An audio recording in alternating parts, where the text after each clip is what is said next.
आप बोलो उसको तो भी वो ऐसे कपड़े पहनने के लिए क्या नहीं रहे, तैयार नहीं रहे। इसीलिए भाई थोड़ा अपने जागरूक होने की आवश्यकता है, अपने लड़कियों को सजग बनाने की आवश्यकता है कि वेश हो तो अपने मर्यादा के अनुसार हो और वेश हो तो कैसा हो, उचित हो।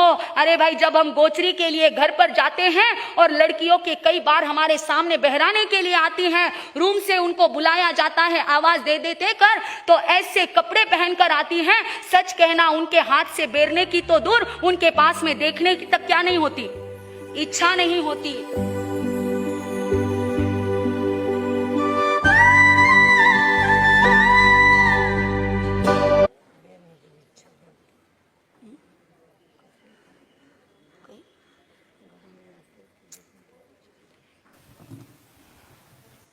तो भाई हम देख रहे हैं कि जब जब भी ऐसे दृश्य आंखों के सामने आते हैं तो मन में विचार आता है, अरे कहाँ गए हमारे वो संस्कार, कहाँ गई हमारी संस्कृति कि जब लड़कियां घर में बड़ी हो जाती थी तो अपने पिता और भाई के सामने भी बिना दुपट्टे नहीं आती थी और बहनें बिना सर ढके नहीं आती थी। लगता है कहाँ पर चले गए वो संस्कार, कहाँ चली गई वो संस्कृति कि जहां पर ये सारे बातें कहाँ पर लटका दी, खूंटी पर लटका दी।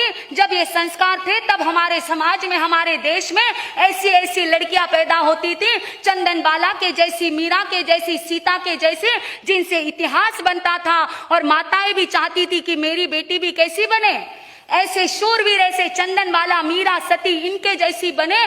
तो इसीलिए नाम भी पहले कैसे रखे जाते थे, नाम भी उसी के अनुरूप रखे जाते थे। और आज नाम किसके अनुरूप रखे जाते हैं, किसके, ये टीवी और सीरियल्स और मूवी देखकर किसी का नाम ऐश्वर्या तो किसी का कायरा तो किसी का नायरा तो किसी का अक्षरा। अरे कोई शब्द का मतलब नहीं, बस टीवी में देख लिया वो नाम रख लिया, क्योंकि बनाना भी क्या चाहती है, आज वो रहा नहीं। आजकल हर माँ चाहती है मेरी लड़की भी टीवी पर आए, मेरी लड़की भी फेसबुक पर आए, मेरी लड़की भी सोशल मीडिया में छा जाए। अरे कहाँ संस्कार और कहाँ संस्कृति आज चाहती है, लेकिन एक दिन जब इसके गलत परिणाम आंखों के सामने आएंगे तब रोने के सिवा हाथ में कुछ नहीं बचेगा। इसीलिए संभल जाओ। आजकल यदि ये बात लड़कियों को कहने जाए तो लड़कियां क्या बोलती है आपको पता है, जब कभी हम लड़कियों को बोलने जाएं तो बोलते हैं मारा सा ड्रेस पर ही क्या इतना पड़ा है, आज आके आप ड्रेस के बारे में बोलते हैं, शर्म तो आंखों में चाहिए।